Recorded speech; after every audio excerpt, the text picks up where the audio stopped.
தேவனுடைய பரிசுத்த நாமத்துக்கு கனம் மகிமையும் உண்டாவதாக. எனக்கு கொஞ்சம் அந்த இப்ப ஷேர் பண்ணுங்க. கேக்குதா? கேக்குது. எனக்கு கொஞ்சம் இங்க மழையும் இடியுமா இருக்கிறதுனால பேட்டரியில தான் நான் போயிட்டு இருக்கிறேன் இப்போ. அதனால எவ்வளவு சீக்கிரம் நான் முடிக்க முடியுமோ அவ்வளவு சீக்கிரம் நான் முடிக்க பார்ப்பேன். ஜெபம் பண்ணிக் கொள்ளுங்கள். அவனுடைய கரங்கள் நம்மளோட இருக்க வேண்டும் என்று.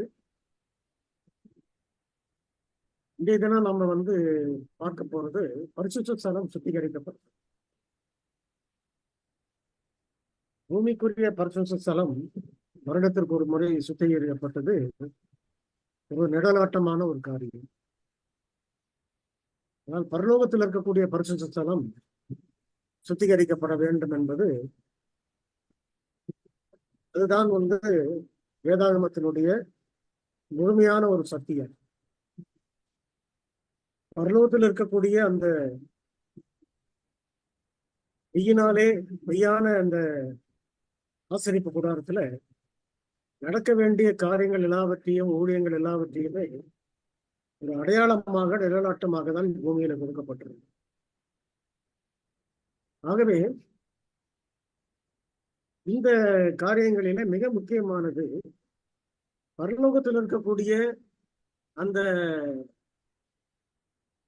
ஆசரிப்பு கூடாரம் எப்பொழுது அதோடைய பாவ நிவாரண நாளே அது ஆரம்பிக்கிறது அல்லது பரிசுத்த ஸ்தலம் சுத்திகரிக்கப்படுகிறது அப்படின்றத நம்ம தெரிந்து கொள்ளணும். பூமியில சுத்திகரிக்கப்பட்டது போல பரலோகத்திலும் சுத்திகரிக்கப்பட்டுதான் ஆக வேண்டும். பரலோகத்துல சுத்திகரிக்கப்படுவதற்கு ஒரு நேரத்தையும் ஒரு காலத்தையும் தேவன் நிர்ணயித்திருக்கிறார். அவர் நிர்ணயித்த காலத்தையும் நேரத்தையும் தீர்க்க தரிசனமாக அவருடைய பிள்ளைகளுக்கு அவர் கொடுத்திருக்கிறார். தேவனாய கர்த்தர் நம்முடைய தீர்க்க தரிசிகளுக்கு அறிவிக்காமல் தெரிவிக்காமல் எந்த காரியத்தையும் செய்யார் அப்படின்னு நம்ம படிக்கிறோம். தேவனுடைய காரியங்கள் எல்லாவற்றையுமே அவருடைய திட்டங்கள் எல்லாவற்றையுமே பரலோகத்திலிருந்து ஒவ்வொரு படியாக இறக்கி கொண்டு கடைசியிலே தான் சபைக்கு கொடுக்கிறார். இதிலே அவர் ஆரம்பமாக பிதா குமாரன் பரிசுத்தாவி இருக்கக்கூடிய இடத்துல இருந்து அந்த தூதானது கிறிஸ்துவிடமிருந்து அந்த பிரதான தூதர் இடத்துல வருகிறது. அவன் அந்த செய்தியை கொண்டு தீர்க்கதரிசிகள் இடத்துல கொடுக்கிறார்.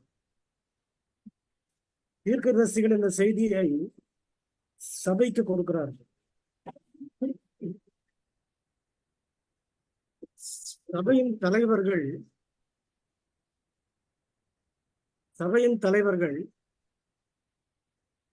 இவர்கள் இந்த தூதை எடுத்துக்கொண்டு போய் சபை விசுவாசிகளுக்கு கொடுக்கிறார். இதுதான் வேதாகமத்தினுடைய ஒரு முறை. இந்த சேனல் வழியாக தான் சத்தியமானது வந்து கொண்டிருக்கிறது. இதுதான் தேவன் நியமித்த ஒரு அடிப்படையான ஒரு முறை.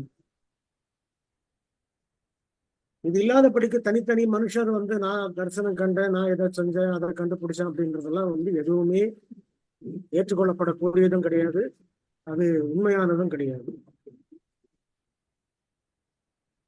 அதனால நம்ம என்ன பார்க்கிறோம் என்றால் பரலோகத்திலிருந்து தூதானது கிறிஸ்துவிடமிருந்து அவர்களுக்கு அந்த பிரதான தூதனுக்கு பிரதான தூதன் தீர்க்கதரிசிகளிடத்திலே பேசும்பொழுது தீர்க்கதரிசிகளுக்கு அடையாளங்களினாலும் பல காரியங்கள் மூலமாகவும் அவர்களுக்கு அந்த சத்தியத்தை அவருடைய உண்மையை விளக்கி காண்பித்து அந்த தீர்க்கதரிசிகள் என்ன செய்கிறார்கள் என்றால் சபைகளுக்கு அவர்கள் எழுதுகிறார்கள். சபைகளுக்கு எழுதும் பொழுது நம்ம வெளிப்படுத்தல படிக்கிறோம், எபேசு சபையின் தூதனுக்கு நீ சொல்ல வேண்டியது என்னவென்றால், அதுக்கு அடுத்தபடியாக வரக்கூடிய சபைகள் ஒவ்வொன்றுக்கும் அந்தந்த தூதனுக்கு சொல்ல வேண்டியது என்னவென்றால் என்று வருகிறது.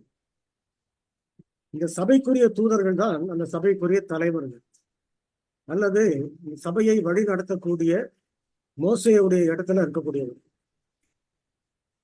ஆகையினாலே அவர்கள் என்ன செய்கிறார்கள் என்றால், இந்த சத்தியத்தை, இந்த தீர்க்க தரிசனங்களை தீர்க்கதரிசிகளிடமிருந்து வாங்கி சபை விசுவாசிகளிடத்திலே கொடுக்கிறார். இதுதான் வழக்கமாக நடக்கக்கூடிய இந்த முறையில நாம் என்ன பார்க்கிறோம் என்றால்,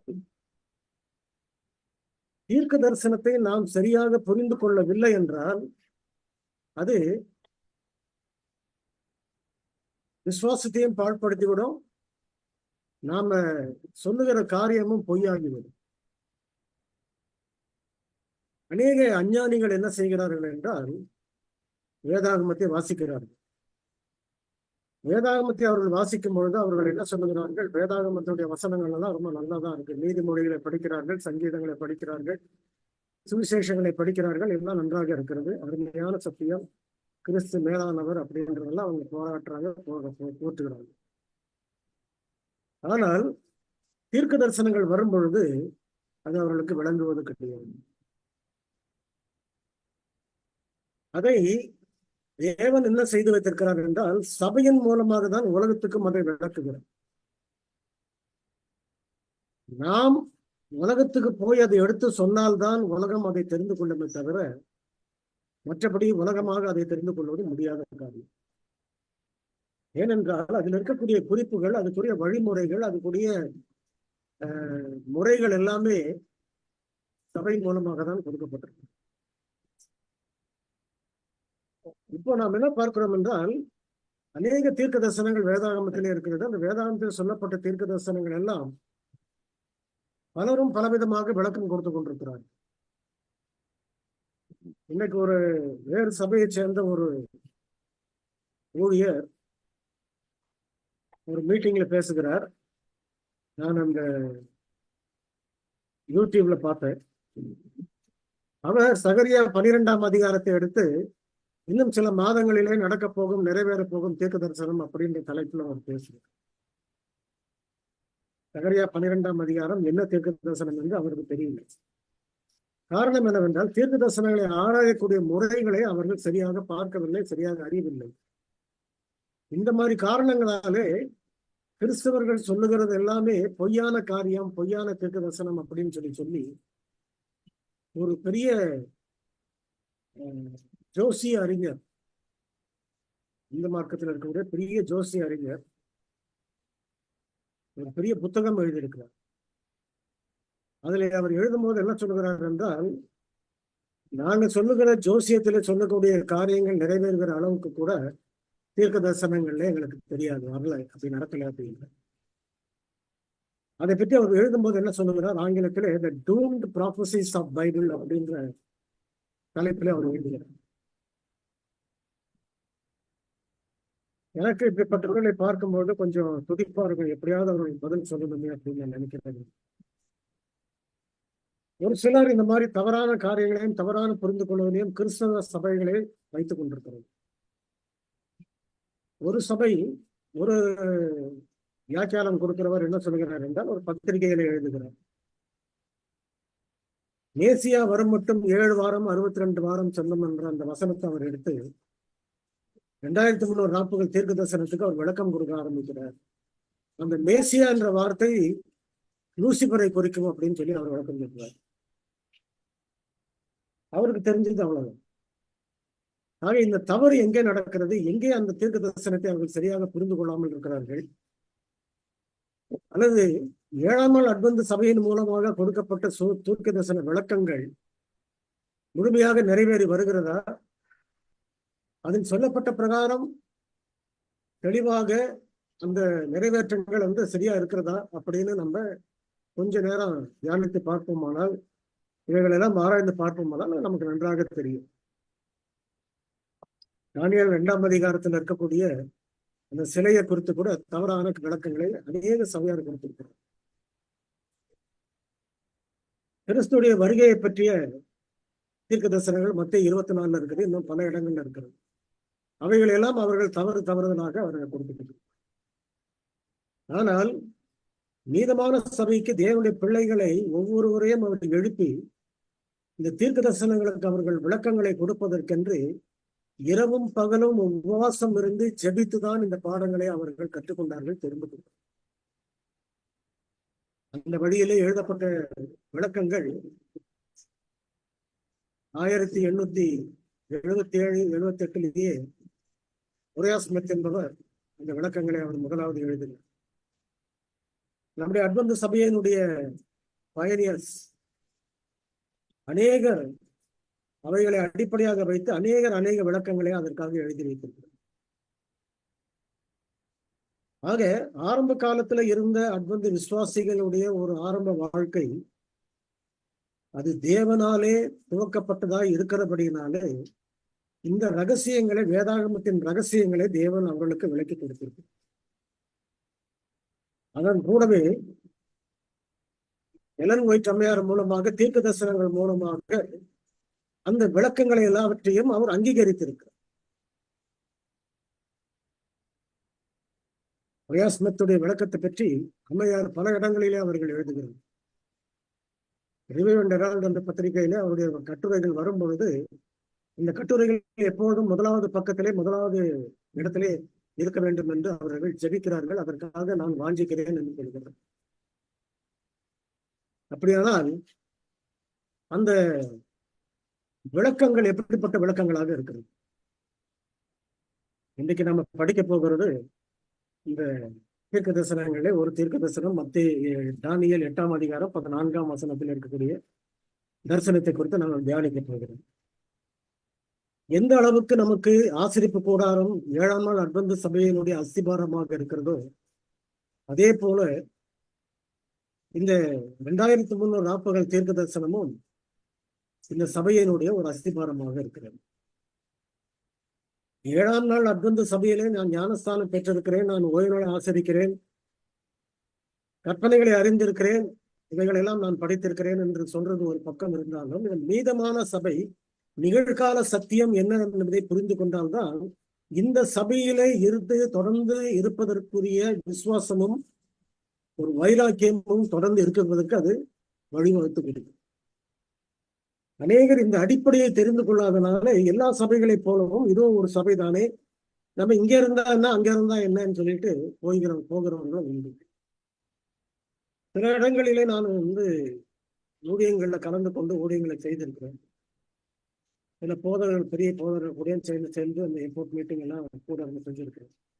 அவர்கள் எனக்கு சிறு சிறு கிராமங்களுடைய மீட்டிங்லாம் என்கிட்ட கொடுத்துருந்தாங்க. அப்படி செய்யும் பொழுது பாடலூர் என்ற இடத்துல ஒரு சின்ன சபையை ஆரம்பித்த போது அங்கு கொஞ்ச நாள் அவர்களுக்கு நான் உதவி செஞ்சு போட்டேன். அருமையான சிஎஸ்ஐ குடும்பங்கள் அங்கு ஞானஸ்தானம் பெற்று வேதாகமத்தை படித்து நன்றாக தெரிந்த சத்தியத்தை அவர்கள் வாரம் வாரம் படித்து ஒவ்வொரு வாரமும் ஆவலாக அவர்கள் என்ன செய்வார்கள் என்றால் ஆலயத்துக்கு ஓடியாடுவார்கள். அவர்களுக்கு எல்லா சத்தியத்தையும் நான் கொடுத்து விட்டேன். ஆனால் இந்த 2300 நாற்பகலும் ஆசரிப்பு கூடாரமும் எடுப்பதற்கு இன்னும் கொஞ்ச நாள் இருக்கிறது. அடிப்படை சத்தியங்கள் எல்லாம் கொடுத்து விட்டு இன்னும் கொஞ்ச நாள் இருக்கிறது. அவர்கள் அதிகமான சிஎஸ்ஐ உறவினர்களை கொண்டவர்களா இருக்கிறபடினாலே சிஎஸ்ஐ காரங்கெல்லாம் என்ன செய்வாங்கன்னா அவங்களுக்கு அதிகமாக இடைஞ்சல் கொடுத்து அதிகமாக பிரெயின் வாஷ் பண்ணி அவர்களை எந்த இடத்துல இருந்தாலும் ஒண்ணுதாங்க அப்படின்னு சொல்ற மாதிரி அவங்க போயிட்டாங்க. அந்த மாதிரி ஒரு 2-3 சிஎஸ்ஐ குடும்பம் அங்க நாங்க பார்த்துருந்தோம். எதுக்கு இதை சொல்றேன்னு சொன்னா, வித்தியாசம் நிகழ்கால சத்தியத்தை பெற்றிருக்கிற சபையினுடைய சத்தியம் என்ன, அதோடைய அஸ்திபாரம் என்னன்றத தேவனுடைய பிள்ளைகள் மிகவும் தெளிவாக அறிந்து வைத்திருக்கணும். நான் ஏன் 7ஆம் நாள் அட்வென்ட் சபையிலே இருக்கிறேன் அப்படின்றதுக்கு பதில் நமக்கே தெரியும்.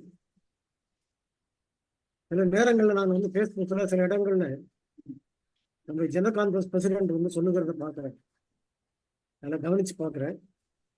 ஐ am proud of being a seventh day Adventist அப்படின்னு அவர் சொல்றாரு.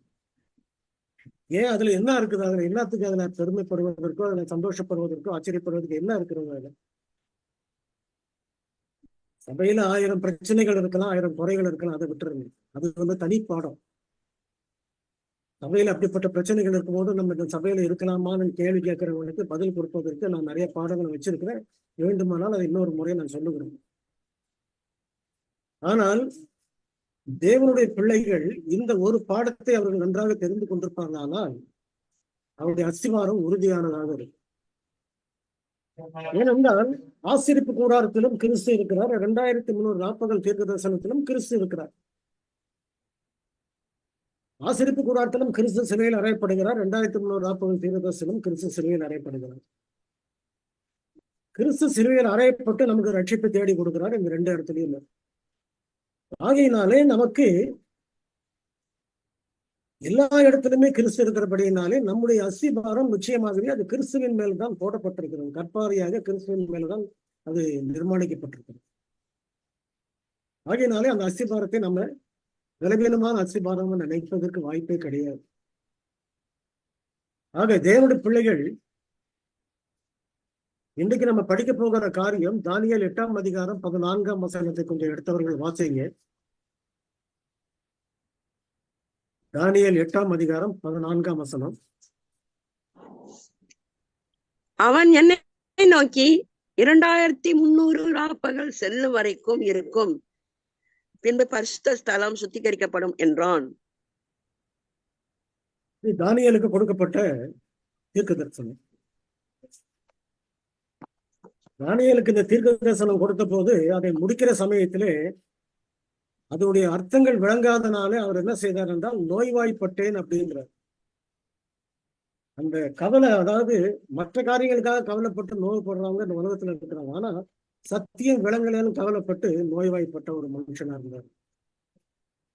அந்த அளவுக்கு தேவனுடைய ஆவியினாலே வழிநடத்தப்பட்ட ஒரு மனுஷன்.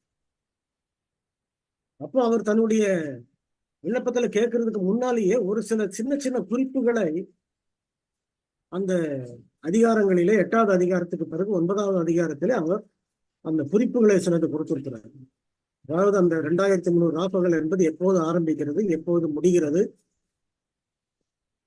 எந்த காலத்துல யார் வருகிறார்கள், என்ன நடக்கிறது என்ற காரியங்கள் எல்லாவற்றையுமே முழுமையாக ஒரு சிறு சிறு குறிப்புகளாலே நமக்கு அந்த குறிப்புகளை வைத்துதான் நாம் என்ன செய்கிறோம் என்றால் தீர்க்க தரிசனங்களை குறித்து ஆராய்ச்சி செய்கிறோம்.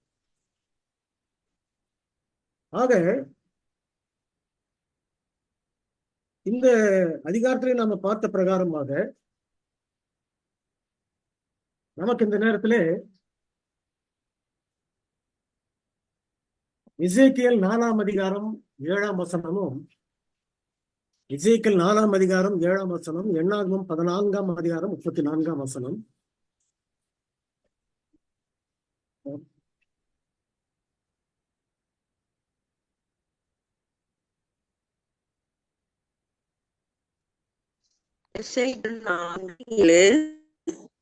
எருசலேமின் முட்டிக்கு நேராக திரும்ப முகமும் திறந்த புயமாக இருந்து அதற்கு தீர்க்கதரிசனம் சொல்லு.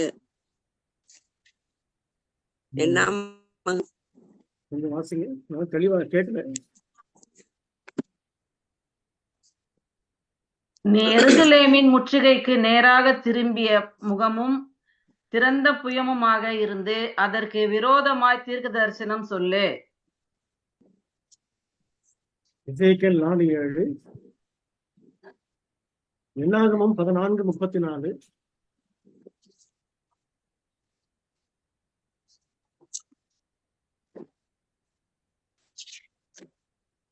நீங்கள் தேசத்தை சுற்றி பார்த்து 40 நாள் இலக்கத்தின்படியே ஒவ்வொரு நாள் ஒவ்வொரு வருஷமாக நீங்கள் 40 வருஷம் உங்கள் அக்கிரமங்களை சுமந்து என் உடன்படிக்கைக்கு வந்த மாறுதலை உணர்வீர்கள்.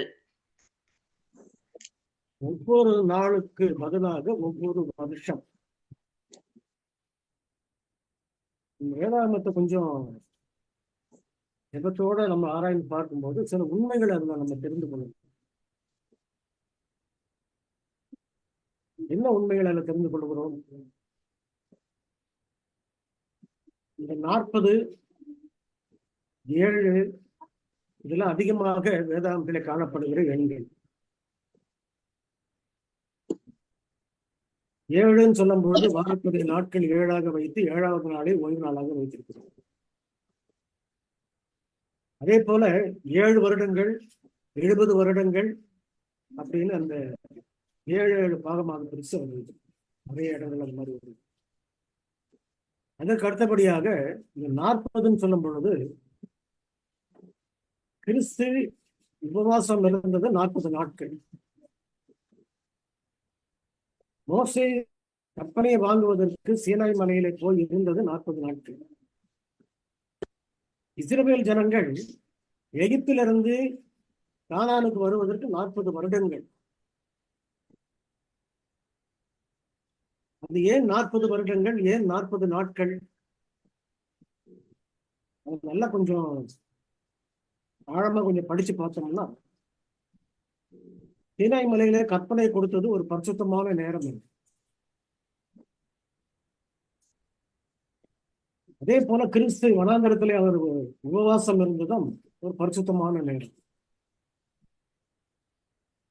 40 நாட்களுக்குள்ளாக அந்த இது முடிஞ்சிருச்சு.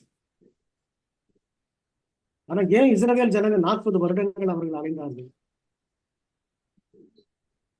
எகிப்திலிருந்து கானான் தேசம் குறுக்கோழியில போனாக்க சீக்கிரம் போய் சேர்ந்துக்கலாம், 40 நாள்ல போய் சேர்ந்து.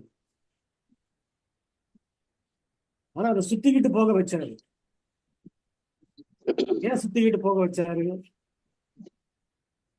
அவர்கள் தேவனுடைய பிள்ளைகள் தான், நீதமானவர்கள் தான், தெரிந்து கொள்ளப்பட்ட பிள்ளைகள் தான், ஆபிரகாமுடைய சந்ததிகள் தான், யாக்கோப்புடைய பிள்ளைகள் தான் அவர்கள், 12 பிள்ளைகள்.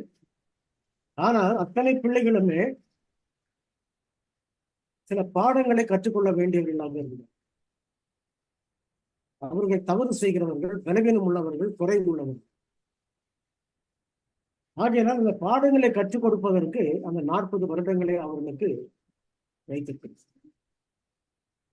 அப்படியானால் தேவன் நமக்கு ட்ரைனிங் கொடுப்பதற்கு, நம்மை திருத்துவதற்கு, நம்மளை வழிநடத்தி கொண்டு போவதற்கு, நம்மளை மாற்றுவதற்கு 40 வருடங்கள் எடுத்திருக்கிறார்.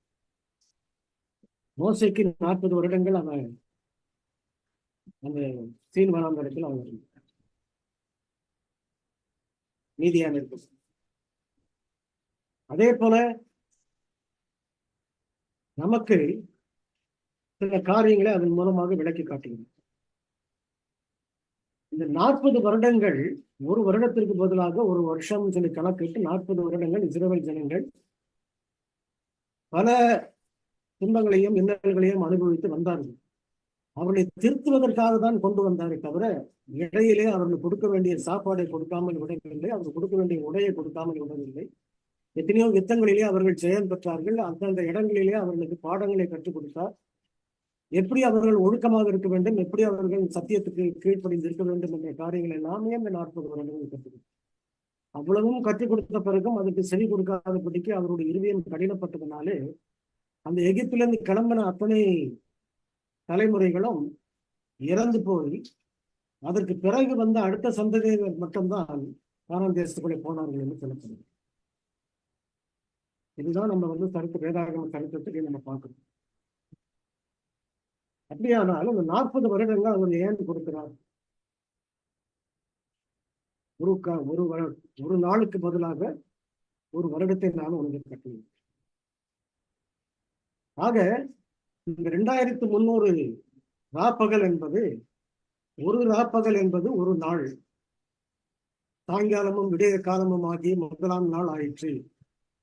ஒரு இரவும் ஒரு பகலும். சாயங்காலமும் விடிய காலமும் ஆகி 2ஆம் நாள் ஆயிற்று. அடுத்த இரவு அடுத்த பகல்.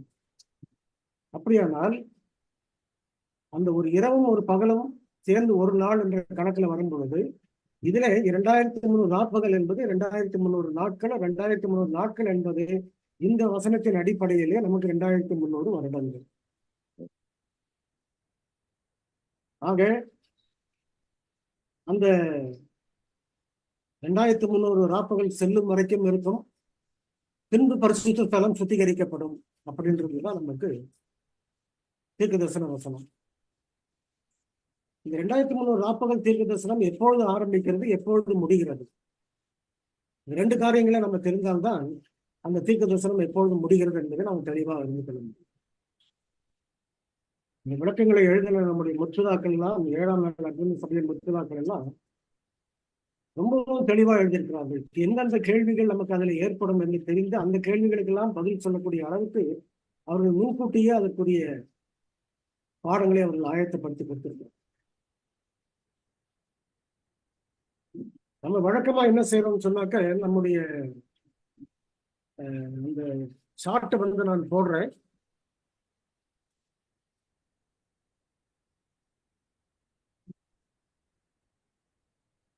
இதுல நீங்க பார்க்கலாம். இப்போ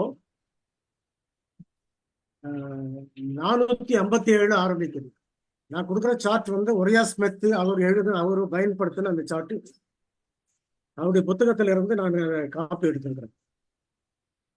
இதுல நம்ம என்ன பார்க்கிறோம் என்றால், 2300 ராப்பகல் ஆரம்பிக்கக்கூடிய நேரம் 457 கிமு என்று சொல்லப்பட்டிருக்கு.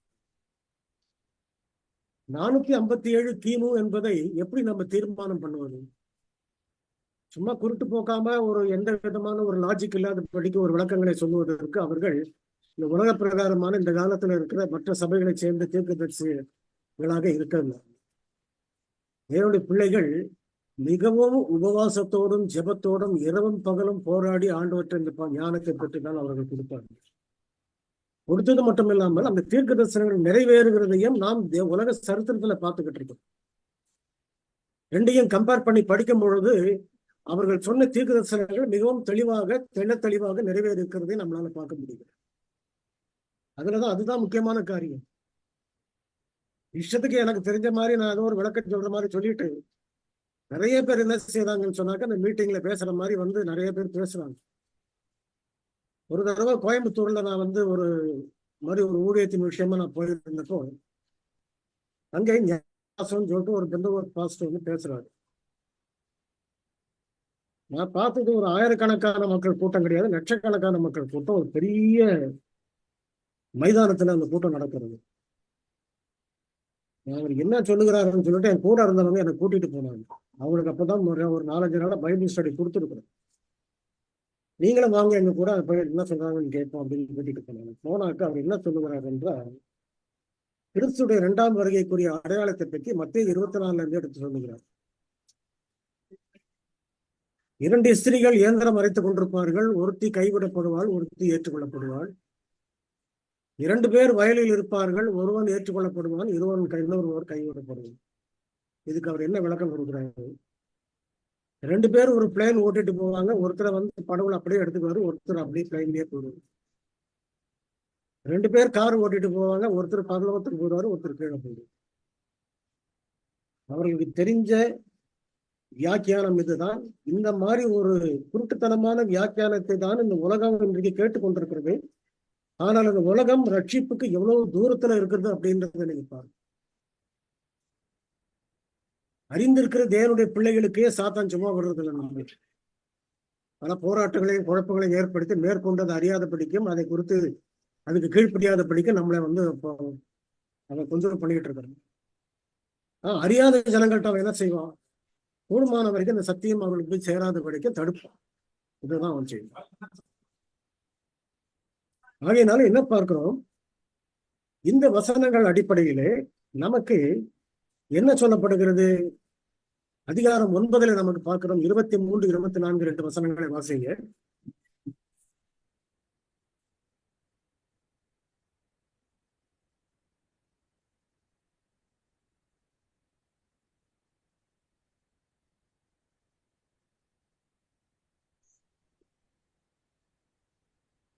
நீ மிகவும் பிரியமானவன்.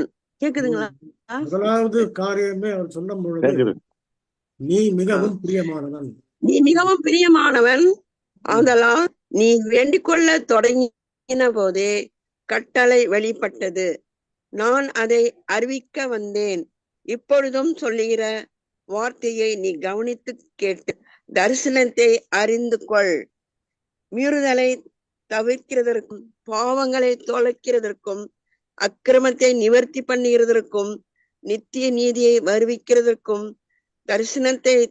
தரிசனத்தையும் தீர்க்க தரிசனத்தையும் முத்திரிக்கிறதற்கும், மகா பரிசுத்தமுள்ளவரை அபிஷேகம் பண்ணுகிறதற்கும், உன் ஜனத்தின் மேலும் உன் பரிசுத்த நகரத்தின் மேலும் 70 வாரங்கள் செல்லும்படி குறிக்கப்பட்டிருக்கிறது. அடுத்த வசனம். இப்பொழுது நீ அறிந்து உணர்ந்து கொள்ள வேண்டியது என்னென்றால், எருசலேமை திரும்பி எடுப்பித்து கட்டுகிறதற்கான கட்டளை வெளிப்படுவது முதல் பிரபுவாகிய மேசியா வருமட்டும் 7 வாரம் 62 வாரமும் செல்லும். அவைகளின் வீதிகளும் அலங்கங்களும் மறுபடியும் கட்டப்படும். ஆனாலும் இடுக்கமான காலங்களிலே இப்படி ஆகும். அந்த 62 வாரங்களுக்கு பின்பு மேசியா சங்கரிக்கப்படுவார். ஆனாலும் நமக்காக அல்ல, நகரையும் பரிசுத்த ஸ்தலத்தையும் வரப்போகிற பிரபுவின் ஜனங்கள் அழித்து போடுவார்கள். அதன் முடிவு ஜலப்பிரவாகம் போல இருக்கும். முடிவு பரியந்தம் யுத்தமும் நாசமும் உண்டாக நியமிக்கப்பட்டது. அவர் 1 வாரம் அளவும் அநேகருக்கு உடன்படிக்கையை உறுதிப்படுத்தி அந்த வாரம் பாதி சென்ற போது பலியையும் காணிக்கையும் ஒளி பண்ணுவார். அருவருப்பான சட்டைகளோட பாழாக்குவான் வந்து இறங்குவான். நிர்ணயிக்கப்பட்டிருக்கிற நிர்மூலம் பாழாக்குகிறவன் மேல் தீரு மட்டும் சொரியும் என்றான். சரி, இந்த வசனங்களை பார்க்கிறோம். மொத்தம் 70 வருடங்கள் 70 வாரங்கள் கொடுக்கப்பட்டிருக்கு. இந்த 70 வாரங்கள்ல நம்ம ஏற்கனவே என்ன பார்த்தோம் என்றால், ஒரு நாள் ஒரு வருஷம் என்ற தலைப்புல பார்த்தோம், அந்த அடிப்படையில பார்த்தோம். இப்ப ஒரு நாள் ஒரு வருஷம் என்று சொன்னால் 70 வாரங்களுக்கு வாரத்துக்கு 7 நாள் கணக்கு பண்ணாக்க 7 49 490 வருடங்கள் மொத்தம் நமக்கு கணக்கு. ஜனத்தின் புத்திரருக்காகவும் மொத்தம் 490 வருடங்கள் கொடுக்கப்பட்டிருக்கு. இதுல நம்முடைய ஆரம்பம் எங்கிருந்து வருகிறது? 24வது வசனத்தில் நாம் என்ன பார்க்கிறோம் என்றால், எருசலேம் திரும்ப எடுப்பித்து கட்டுவதற்கான கட்டளை வெளிப்படுவது முதல். அப்படியானால் எருசலேம் எப்பொழுது விழுந்தது? நேபுகாத்நேச்சார் கிமு 606 முதலாவது படையெடுத்து எருசலேமை அழைத்து போட்டு கொளுத்தி போட்டு, அப்பொழுது சிறைப்பிடிக்கப்பட்டு போனார்கள் இஸ்ரவேல் ஜனங்கள். போய் அவர்கள் 70 வருடங்கள் அங்க இருந்தார்கள். அவர்களோட கூட தானியேலும் அங்கதான் இருந்தார். தானியேல் எப்போதாகிலும் நான் மட்டும் பரிசுத்தமா இருந்தேனே, உனக்கு உண்மையா இருந்ததை ஏன் அந்த அவசரப்படுறேன்னு அவன் சொல்லவே கிடையாது. தேவனுடைய ஜனங்கள் சிறைப்பிடிக்கப்பட்ட போது அவனும் சிறைப்பிடிக்கப்பட்டு வந்தான். அவன் ஜெபிக்கும் போது நாங்கள் பாவம் செய்தோம், நாங்கள் நமக்கு விரோதமாக பாவம் செய்தோம் என்றுதான் சொல்லுகிறானே தவிர அந்த ஜனங்கள் பண்ணார்கள், நான் நல்லாதான் இருந்தேன், நான் ஒன்றும் தப்பு பண்ணல அப்படின்னு சொல்லவே கிடையாது. அவர்களோடு தன்னை சேர்த்து கொண்டுதான் பண்ணுவேன். நம்மை மட்டும் பரிசுத்தவான்களாக நம்ம மற்றவர்களிடத்திலிருந்து பிரித்து கொள்ளும் பொழுது தேவனுடைய சித்தத்தை நம்மளால நிறைவேற்ற முடியுது. அதுதான் தானியேல் நமக்கு இங்க சொல்லி காட்டுகிறது, பாடத்துக்கு இருக்கிறார். ஆக தானியேல் இந்த காரியத்தை சொல்லும் பொழுது எருசலேம் திரும்ப கட்டுவதற்கான கட்டளை வெளிப்படுவது முதல். அப்படியானால் அந்த கட்டளை எப்பொழுது வெளிப்பட்டது அதை நம்ம கவனிக்கணும். அந்த கட்டளை வெளிப்பட்டது ஏறக்குறைய 4 தடவைகள் அந்த கட்டளைகள் கொடுக்கப்படும். 4 ஆண்டுகளிலே 4 சமயங்களிலே 4 ராஜாக்கள் அந்த கட்டளையை கொடுத்திருக்கிறார். ஆனால் அதுல ஒரு வருடத்திலே வந்த கட்டளை மட்டும்தான் அதிகாரப்பூர்வமாக அதற்குரிய ஒரு தகுதியோடு முழுமையான கட்டளையாக இருக்கிறது. அந்த கட்டளைகள் எப்படி வருகிறது? கோரேஸ் என்ற மன்னன் கிமு 536 அந்த கட்டளையை கொடுக்கிறான். கோரேஸ் என்ற மன்னன் கிமு 536 அந்த கட்டளையை கொடுக்கிறான். எஸ்ரா புத்தகத்துல 1ஆம் அதிகாரம் 1ஆம் வசனத்திலிருந்து 4ஆம் வசனம் வரைக்கும் இதோடைய குறிப்பு நம்ம பார்க்க முடியும். 2வது கட்டளை தரியு டைரஸ் உடைய காலத்துல கிமு 519 கொடுக்கப்படுகிறது. அது எஸ்ரா புத்தகத்துல 6ஆம் அதிகாரம் 1ஆம் வசனம் முதல் 12ஆம் வசனம் வரைக்கும் அந்த குறிப்பு இருக்கிறது. மூன்றாவது கட்டளை அர்த்தசிஷ்டா என்ற ராஜாவுடைய காலத்துல கிமு 457 கொடுக்கப்படுகிறது. எஸ்ரா 7ஆம் அதிகாரத்துல அந்த குறிப்புகள் நமக்கு இருக்கு.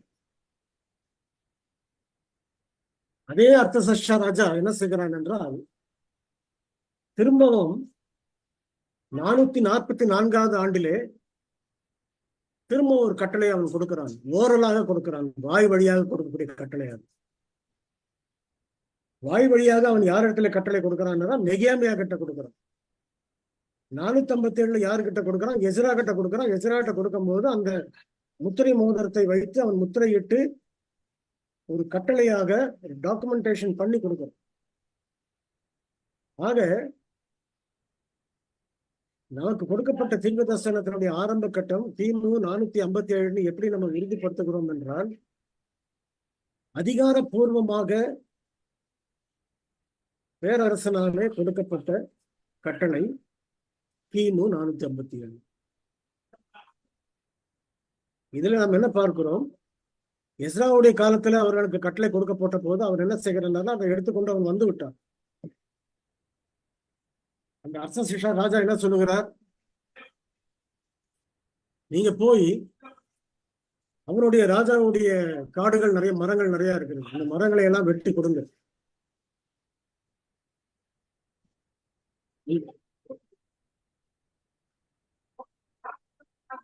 இந்த மரங்களை வெட்டி கொடுங்க. மரங்களை எடுத்துக்கிட்டு அவங்க போறாங்க. மரங்களை வெட்டிக்கிட்டு அவங்க எடுத்துட்டு போறாங்க. எல்லாம் கொண்டு போய் எல்லா நல்ல விலை உயர்ந்த மரங்களை எல்லாம் கொண்டு போய் போட்டு அங்க போய் அந்த எரிசலையுமே அவங்க திரும்ப எடுத்து கட்டுகிறாங்க. இந்த கட்டக்கூடிய வேலை ஆலயம் மட்டும் கிடையாது, பட்டணத்தையும் அவர்கள் எடுத்து கட்ட வேண்டும். அதனால பட்டணம் முழுவதுமே அழிந்து போயிடுது. அந்த வேலையை செய்வதற்கு அவர்கள் போன போது கிமு 457 தான் அந்த வேலையை முதல்ல போய் ஆரம்பிக்கிறாங்க. முதல்ல எஸ்ரா போய் கொஞ்சம் வேலையை ஆரம்பிச்சுட்டான். எஸ்ரா ஆரம்பிக்கும் போது அவனோட கூட செருபாபேல் கூட இருந்து அந்த வேலையை செஞ்சிட்டு இருக்கான். தடைகள், எதிர்ப்புகள், மற்ற ராஜா அவங்கள தடுக்கிறாங்க. அவர்கள் அந்த வேலைகளை செய்யும் பொழுது ஒரு கையில பட்டயத்தையும் இன்னொரு கையில சாந்தையும் கல்லையும் வைத்து அவர்கள் வேலை செய்து கொண்டிருக்கிறார். இதுதான் எருசலேம் ஆலயத்தை கட்டுவதற்கு ஒரு நிலைமை. இக்கட்டான காலங்களிலே அப்படி ஏற்படும். இக்கட்டான காலங்களிலே தான் அப்படி ஏற்படும். ஆக இந்த கட்டளை வெளிப்பட்ட பிறகு அவர்கள் வேலையை ஆரம்பித்தார்கள். ஆனால் 444 நெகேமியாவுக்கு ஒரு கட்டளை கொடுக்கப்பட்டது. அது வாய்மொழியாக கொடுக்கப்பட்ட கட்டளை. கைகளால் எழுதி முத்திரை மோதிரம் போட்டு ஒரு டாக்குமெண்டேஷனோட கொடுக்கணும். ஆகையினாலே அவர்கள் என்ன செய்கிறார் என்றால் 444 நெகேமியா என்ன செய்யறாரு? பார்க்க வர்றாரு. அவர் அப்பதான் வேலையை ஆரம்பிக்க போறோம்னு நினைச்சிட்டு வர்றாரு. ஆனா அதுக்கு முன்னாலேயே எஸ்ரா அந்த வேலையை ஆரம்பிச்சுட்டாரு கொஞ்சம். அதனால நெகேமியா என்ன செய்கிறார் என்றால் அவரோட கூட அந்த வேலையில கலந்து கொண்டாரு. அந்த 444வது வருடத்தை நாம ஆரம்ப வருஷமாக எடுத்துக்கொண்டோமானால் எல்லா காரியங்களும் நமக்கு பின்னாலே அடிப்படும். என்னென்ன காரியங்கள் அடிப்படும்? மேசியா மறுமட்டும் கிபி 27, அவர் சிலுவையில் அறையப்படுவது கிபி 31. இப்படி ஒவ்வொன்றுமே நமக்கு மாறி மாறி அந்த 444 வச்சு கணக்கு பண்ணோமானால் அந்த 27ங்கிறது 40 அப்படியே மாறி மாறி வருது. ஆகையினால இந்த ஆரம்ப காலம்ன்றது 457 மட்டும்தான் சரியான நேரம். ஏனென்றால் நமக்கு அதிகாரப்பூர்வமாக ராஜாவிடமிருந்து பேரரசனிடமிருந்து கட்டளை, முத்திரை மோதத்தோடு கொடுக்கப்பட்ட கட்டளை அந்த 457 கொடுக்கும். ஆக 457 அந்த கட்டளை கொடுக்கப்பட்ட போது அவர்கள் இந்த காலம் 2300 ராப்பகல் தீர்க்க தரிசனம் நமக்கு ஆரம்பமாகிறது.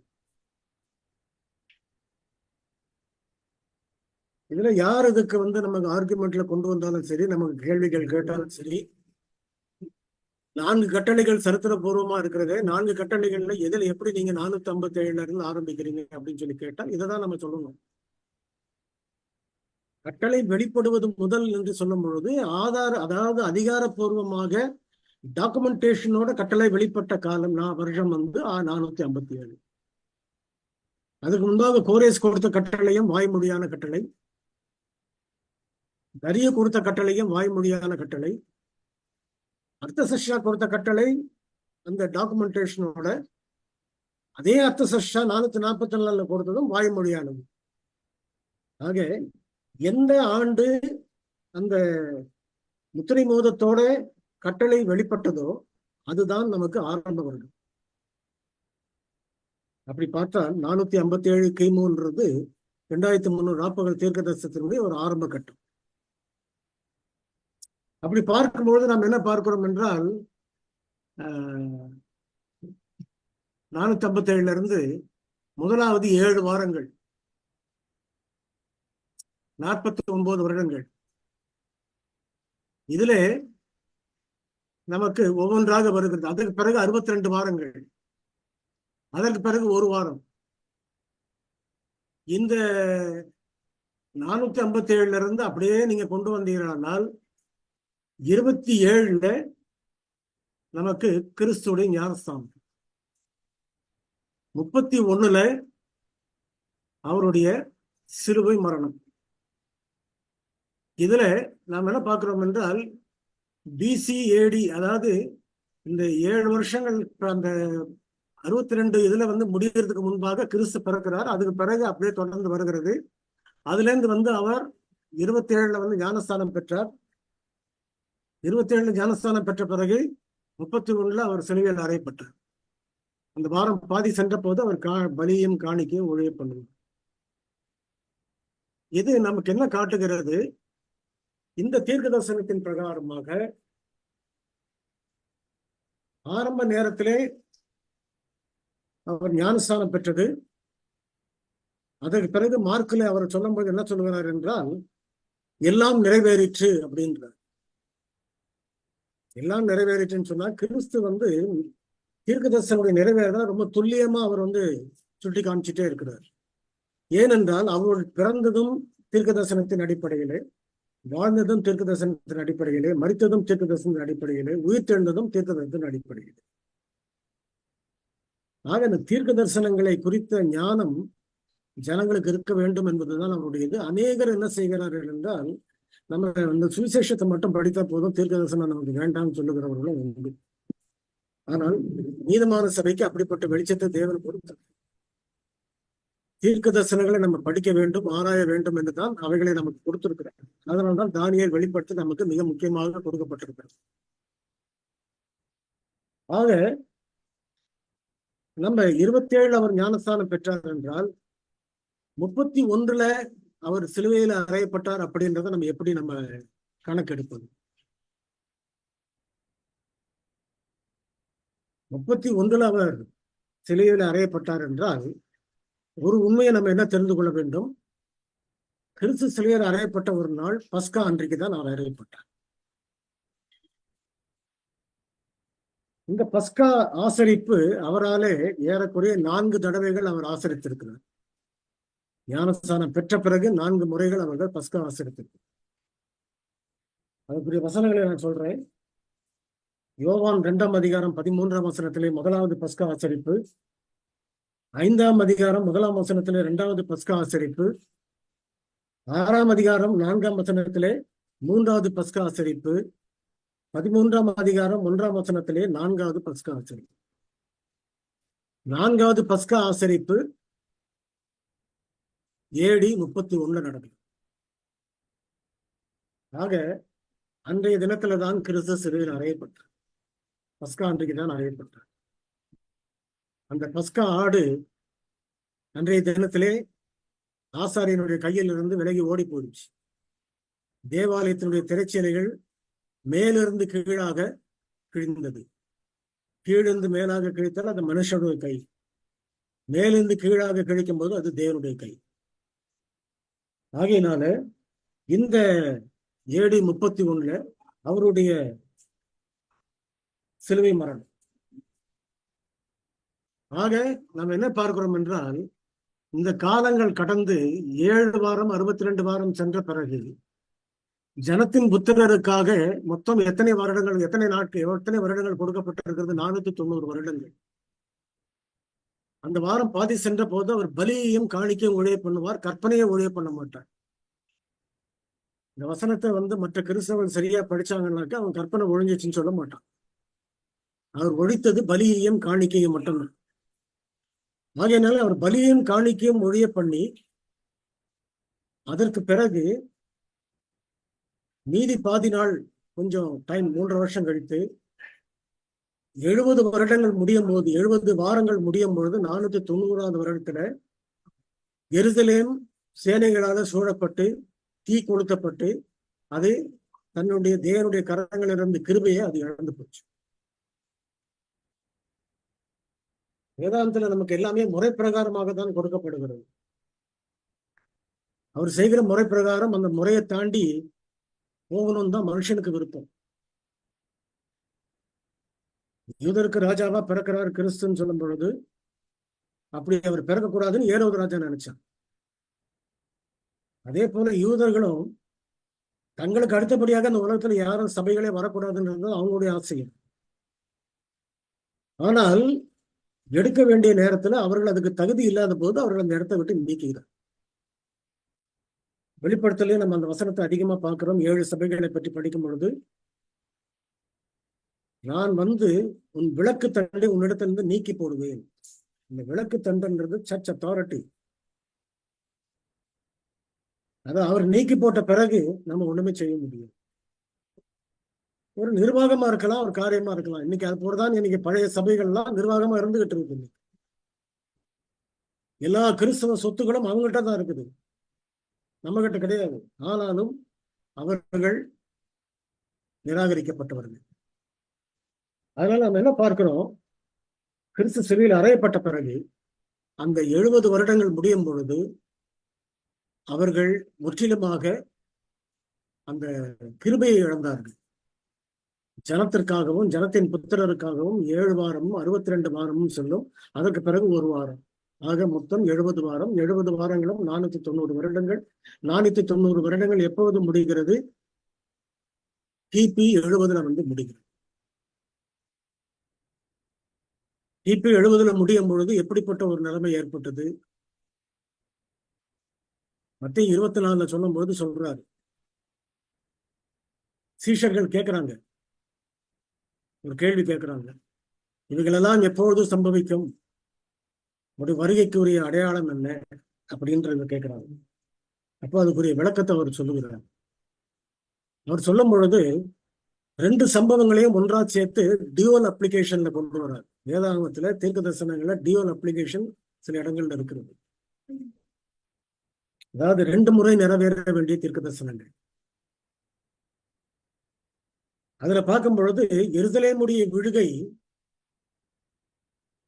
நாம ஏடி கிபி 70ல பார்த்தோம். அதே கிபி 70ல நடந்த எருசலேமுடைய விழுகை திரும்பவும் கடைசி நாட்களிலே தேவனுடைய சபையானது அந்த அஞ்ஞானிகளால ரோமர்களால சூழப்பட போகுது. அதுதான் மிருகத்தின் முத்திரை வரக்கூடிய ஒரு நேரம். இந்த 2ஐயும் நம்ம கம்பேர் பண்ணி பார்க்கும் பொழுது தீர்க்க தரிசனம் அது 2க்கும் சேர்த்து ஒரே ஒரு வார்த்தையை அது சொல்லியிருக்குது. ஆக டிஸ்ட்ரக்ஷன் ஆஃப் ஜெருசலேம் அப்படின்றது 2 சம்பவங்களையும் ஒன்றா சேர்த்தது. நீங்க கிரேட் கான்ட்ரோவர்சி என்ற புத்தகத்துல 1வது சாப்டர்ல எடுத்து படிச்சீங்கன்னா அது தெரியும். அதுக்குரிய விளக்கங்கள் அதில் இருக்கிறது. ஆக நாம் என்ன பார்க்கிறோம், இந்த 70 வருடங்கள் முடிந்த போது 490 வருடங்கள் முடிந்து போனது. இந்த 490 வருடங்கள் முடிந்து போன பிறகு சம்பவங்கள் கொஞ்சம் மாறி மாறி வருகிறது.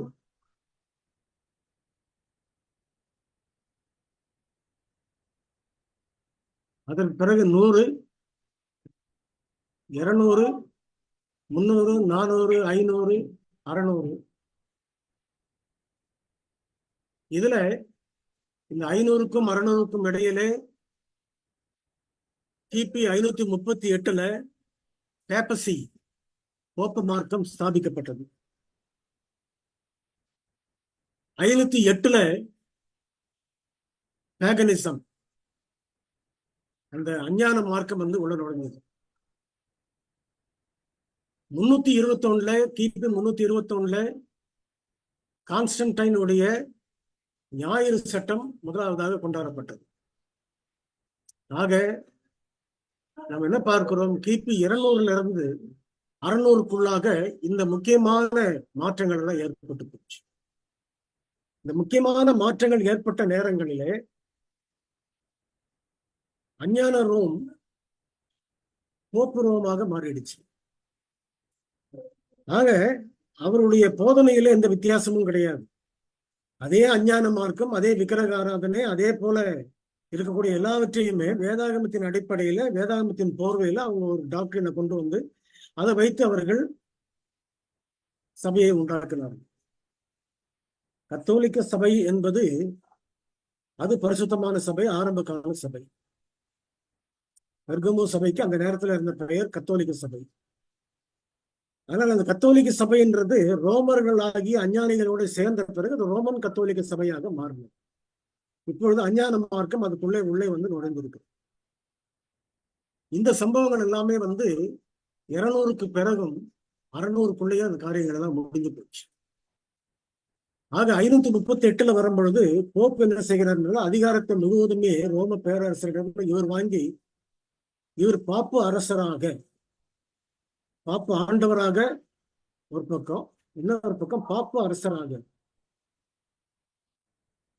இன்றைக்கே நீங்க பார்ப்பீங்களானால் போப்பு எல்லா அரசியல் காரியங்களிலும் அவர் தலையிட்டு தான் இருக்கிறார். அவருக்கு அரசியலுக்கு ரொம்ப நெருக்கமான தொடர்பு உண்டு. ஆக இந்த சம்பவங்களுக்கு பிறகு நாம் என்ன பார்க்கிறோம், கிபி 800, கிபி 900, கிபி 1000, கிபி 1100, கிபி 1200, கிபி 1300 இந்த காலகட்டங்கள்ல நமக்கு சில காரியங்கள் நமக்கு விளக்கி கொடுக்கிறார். என்ன விளக்கி கொடுக்கிறார்? இந்த காலகட்டங்கள்ல தேவனுடைய சபையானது 1260 வருடங்கள் உபத்திரவப்பட்ட ஒரு காலம். 1260 வருடங்கள் உபத்திரவப்பட்ட காலத்துல அந்த உபத்திரவங்கள் முடிந்த பிறகு, மத்திய 24 சொன்னார் ஆண்டவர், அந்த உபத்திரவம் முடிந்த பிறகு சந்திரன் ஒளியக்கூடாது இருக்கும், நட்சத்திரங்கள் விழும், சூரியன் அந்தகாரப்படும்.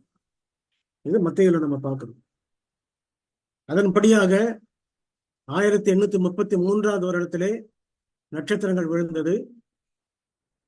1780 சூரியன் இருண்டது. இப்படி நடந்தது. இதற்கு பிறகு நாம் என்ன பார்க்கிறோம் என்றால் 1798 போப்புடைய ஆதிக்கம் ஒரு முடிவுக்கு வந்தது. எப்படி முடிவுக்கு வந்தது? ஐரோப்பிய நாடுகள் முழுவதுமே போப்புடைய அதிகாரத்தின் கீழ் இருக்கிறது. அந்த நாடுகளுக்கு அவர் ஒவ்வொரு ராஜா வர வேண்டும் என்றால் அவருடைய நியமனம் படிதான் வர வேண்டும். அவர்தான் அவர்களுக்கு அந்த ராஜ கிரீடத்தை சூட்டி அபிஷேகம் பண்ண வேண்டும். இதுதான் அந்த ஐரோப்பிய நாட்டினுடைய ஒரு முறையாக இருந்தது. ஐரோப்பா முழுவதுமே அவருடைய கட்டுப்பாட்டில் இருக்கிறது.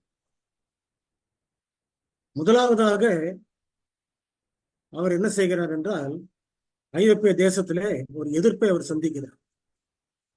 எப்பொழுது சந்திக்கிறார்? அந்த எதிர்ப்பு 1798 அவருக்கு ஏற்படுகிறது. 1798க்கு முன்னால ஏற்படுகிறது.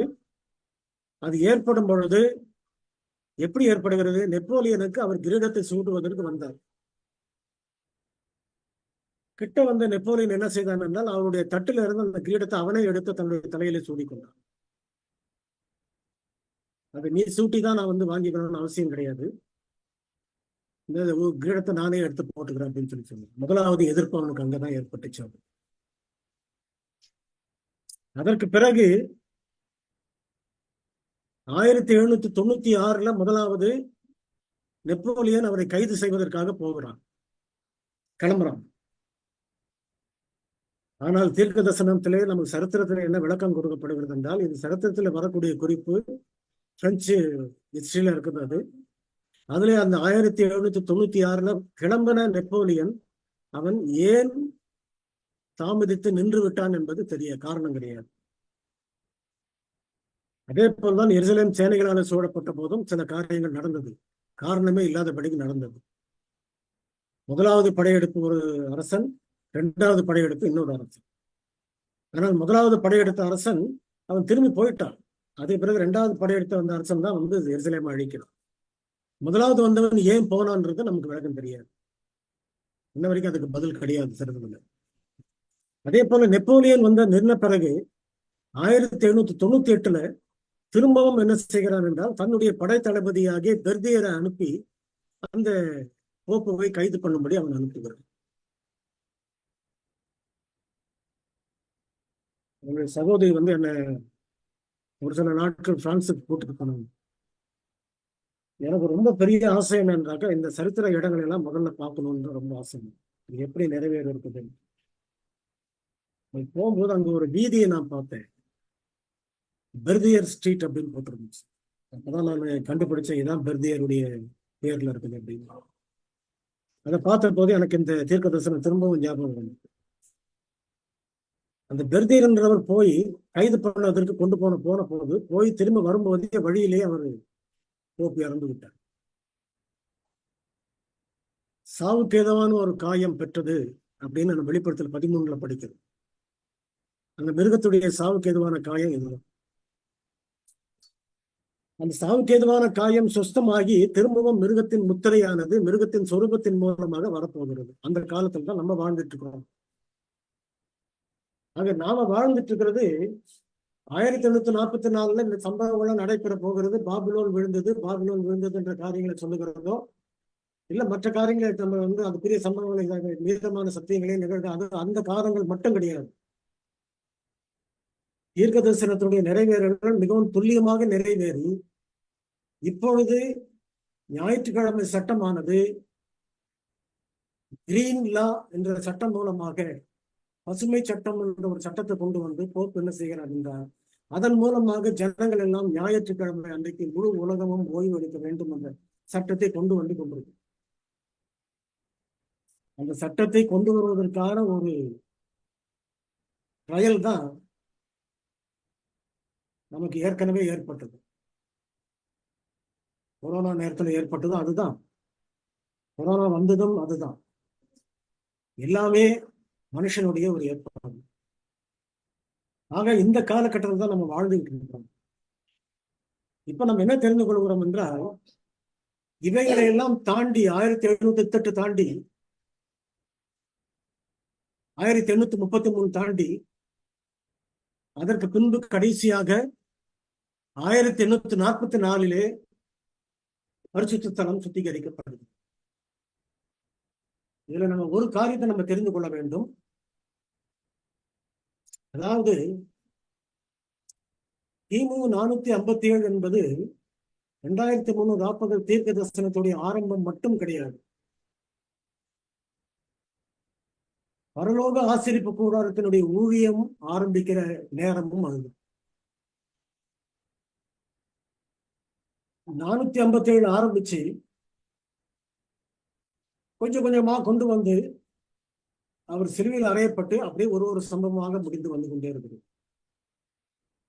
அவர் சிலுவையில் அறையப்பட்டது பரலோக ஆசரிப்பு கூடாரத்தில் இருக்கக்கூடிய பரிசுத்த ஸ்தலத்துல செய்ய வேண்டிய ஊழியத்தை அவர் பூமியில வந்து செய்யறாரு. ஏன் பூமியில வந்து செய்யறாரு? அவர் நமக்காக ரத்த சாட்சியா மறிக்கணும்னா மனுஷனை மாறிதான் அவர் மறிக்க முடியும். அப்ப அவர் மனுஷ சாயலாக பூமிக்கு வந்தார். ஆக ஆசரிப்பு கூடாரத்தினுடைய பரிசுத்த ஸ்தலத்தினுடைய வேலைகள், பரலோகத்தில் இருக்கக்கூடிய பரிசுத்தலத்தின் வேலைகள் எல்லாம் அங்கதான் நடக்குது. இப்போ நாம் என்ன பார்க்கிறோம் என்றால், ஆசரிப்பு கூடாரத்தினுடைய பரிசுத்த ஸ்தலம் மகாபரிசுத்த ரெண்டையும் பிரிக்கும் பொழுது மகா பரிசுத்த ஸ்தலமானது பரலோகத்திலே கிறிஸ்துவானவர் மகாபரிசுத்தங்களை போன பிறகு நடக்க வேண்டிய ஊழியம். அந்த பரிசுத்த ஸ்தலமானது கிறிஸ்துவானவர் பூமியில இருக்கும்போது நடக்க வேண்டிய ஒரு ஊழியம். ஆக பூமியில் இருக்கிற ஊழியத்தை அவர் நடத்தி அவர் பரமேறி போனார். அதற்கு பின்பு நாம பரலோகத்துல அந்த மகாபரிசுக்குள்ள அவர் பிரவேசித்தார்.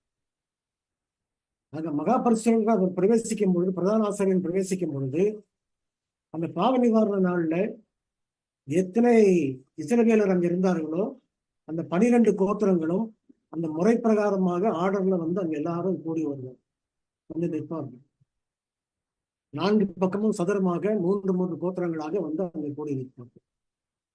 இந்த 12 கோத்திரங்களும் வந்து நிற்பது போல ஆவிக்குரிய இஸ்ரவேலர்களாக 12 கோத்திரங்களாக தேவன் அவருடைய மீதமான சபையை தெரிந்து கொண்டபடியினாலே அந்த இடத்திலே யாரெல்லாம் அந்த விசுவாசத்துக்குள்ள இருந்து யாரெல்லாம் பரிசுத்த ஸ்தலத்துக்குள்ளும் போய் மகாபரிசுக்குள்ளும் போயிருக்கிறார்களோ அவர்கள் மட்டும்தான் இந்த ஆலயத்தை சுற்றிலும் அவர்கள் கூடி வந்திருக்கிற 7ஆம் நாள் அட்வென்ட் விசுவாசிகளாக இருக்கிறார்.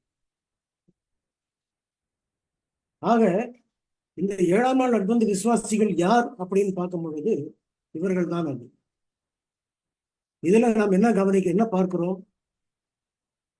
மகாபரிசுக்குள்ள போகும்போது அந்த ஒரு கூட்டம், சிறு கூட்டம் அங்க இருந்தது. இந்த சிறு கூட்டம் தான் மீதமான சபை அப்படின்னு நாம் படிக்கிறோம். ஆனால் இந்த மீதமான சபையினுடைய காரியங்கள் நமக்கு இன்னும் தெளிவாக தெரிய வேண்டும். இதுல அநேகர் இந்த சத்தியத்தை விசுவாசிக்கலாம், விசுவாசிக்காமல் போகணும். விசுவாசிக்கிறவங்க விசுவாசியாதவங்க இப்போ நம்ம அடையாளம் கண்டுபிடிக்க முடியாது. கோதுமையும் கலையும் ஒன்னாதான் வளரும். ஏற்ற நேரம் வரும்போது அதை நமக்கு அவர் வெளிப்படுத்தி காட்டுவார், விளக்கி காட்டுவார். அவர் பிரிக்க வேண்டிய நேரம் வரும். பிரிக்க வேண்டிய நேரம் வரும்போது தூதர்கள் என்ன செய்வார்கள் என்றால் அந்த கலையையும் கோதுமையும் அவர்கள் பிரிப்பார். அது நம்முடைய வேலை கிடையாது. ஆகையினால நாம் என்ன பார்க்கிறோம்? கடைசி நாட்களிலே இருக்கிறோம், கடைசி நேரங்களிலே இருக்கிறோம்.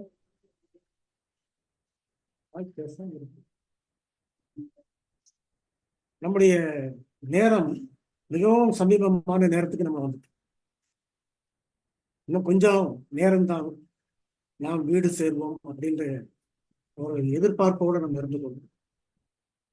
இதுல நம்ம கவனிக்க வேண்டியது நாம பரிசுத்த ஸ்தலத்துல நிற்கிறோமா இல்லை இன்னும் மகாபரிசுத்த கூட நிற்கிறோமான்றது மட்டும்தான் நமக்கு. கிறிஸ்துவோட கூட நம்ம பின்னால போயிருக்கிறோமா இல்லையான்றது மட்டும்தான் நமக்கு. ஆக தேவனுடைய பிள்ளைகளா இருக்கிற நாம இந்த ஒரு உண்மையை தெரிந்து கொள்கிறது மட்டும் இல்லாதபடி இன்னும் என்ன சில காரியங்களை நம்ம தெரிந்து கொள்ளணும். என்ன தெரிந்து கொள்ளணும்? யாரெல்லாம் பரிசுத்தத்திலே நிற்கிறார்கள், யாரெல்லாம் மகா பரிசுத்தக்குள்ளே நிற்கிறார்கள் அப்படின்ற ஒரு சத்தியத்தை உண்மையை நம்ம தெரிஞ்சுக்கணும். வெளி ரைட்டிங்ஸ் என்ற புத்தகத்திலே அம்மையார் பற்றி ஒரு பெரிய கருத்தை அவர்கள் எழுதுகிறார், பெரிய தெற்கு தரிசனத்தை அவர்கள் எழுதுகிறார். அவர்கள் தரிசனத்திலே கண்ட அந்த தரிசனத்தை குறித்து நாம நாளைய தினத்திலே படிக்க போகிறோம். அதிலே நாம் என்ன தெரிந்து கொள்ள போகிறோம்? வெளிப்படுத்தல் 11ஆம் அதிகாரத்தினுடைய சத்தியத்தை நம்ம படிக்க போகிறோம். அந்த வெளிப்படுத்தல் 11ஆம் அதிகாரத்தினுடைய சத்தியத்தை நம்ம படித்துக் கொண்டோமானால் நாம எங்க நின்று கொண்டிருக்கிறோம் என்பது நமக்கு தெரியும். இவைகளெல்லாம் ஒரு கட்டுக்கதைகளாகவோ அல்லது ஒரு புராணங்களாகவோ நமக்கு சொல்லப்படணும். மரித்தோரிலிருந்து உயிர் தெழுந்த ஆண்டவராகிய இயேசு கிறிஸ்துவுடைய வாயிலிருந்து கொடுக்கப்பட்ட சத்தியமாக இருக்கிறது. இந்த சத்தியங்களுக்கு செவி சாய்க்கத்தக்கதாக தேவன் தாமே உங்களுக்கும் எனக்கும் திரும்பி செய்வாராக. ஆமாம். ஆமென். முடிவு ஜெபத்தையும் பண்ணிடுங்க. பரிசுத்தமும் ஜீவனும் கிருபையும் உள்ள கர்த்தாவே, நீர் மிகவும் பெரியவர், மகத்துவமானவர். உங்களுடைய சமூகத்துக்கு முன்பாக வந்து நிற்பதற்கு நாங்கள் தகுதி இல்லாதவர்கள். அற்பர்களும் நேசர்களும் கல் என்றும் மண் என்றும் சாமல் என்றும் தூசி என்றும் புல் என்றும் நாங்கள் நினைவு கூறப்படத்தக்கவர்களாக இருக்கிறோம். கர்த்தர் தாமே எங்களை ஏற்றுக்கொள்ளும். எங்கள் பலவீனத்திலே பலனாய் இருந்து எங்களை வழிநடத்தும். எங்கள் மீறல்களை மன்னித்தரலாம். உங்களுடைய வருகைக்கும் உடைய சித்தத்துக்கு நாங்கள் ஆயத்தம் உள்ளவர்களாக இருக்க எங்களை காத்துக்கொள்ளும். நாட்களின் கடைசியிலே இருக்கிறோம். எங்களை பலப்படுத்தும், வழிநடத்தும், ஆசீர்வதியும். சத்தியத்தை கேட்ட நாங்கள் ஒருவராகிலும் இந்த ரட்சிப்பை இழந்து விடாதபடிக்கு மேலான அந்த ஸ்லாக்கியத்தோடு நாங்கள் உம்மோடு கூட வந்து உங்களுடைய வலது பாரத்திலே உட்கார்ந்து உங்களுடைய ஸ்லாக்கியங்களையும் அந்த நன்மைகளையும் பெற்றுக் கொள்ளத்தக்கதாக நீர் எங்களுக்கு தர வேண்டுமா என்கிறோம். சந்தோஷத்தோடு நாங்கள் திரும்பி செல்லுகிறோம். விசுவாசத்தை எங்களுக்கு பலப்படுத்தும், நம்பிக்கையை பலப்படுத்தும், வேத வசனத்திலே எங்களுடைய உறுதியை நீர் எங்களுக்கு பலப்படுத்தும். வருகிற நேரங்களிலே எங்களை காத்துக்கொள்ளும். இரவு முழுவதும் உங்களுடைய பாதுகாப்பு மரணையும் பாருங்கள். அடுத்த கூட்டம் வரும் வரைக்கும் உடைய கிருபை எங்களோடு இருப்பதாக தொடர்ந்து பலப்படுத்தும், வழிநடத்தும். இயேசுவின்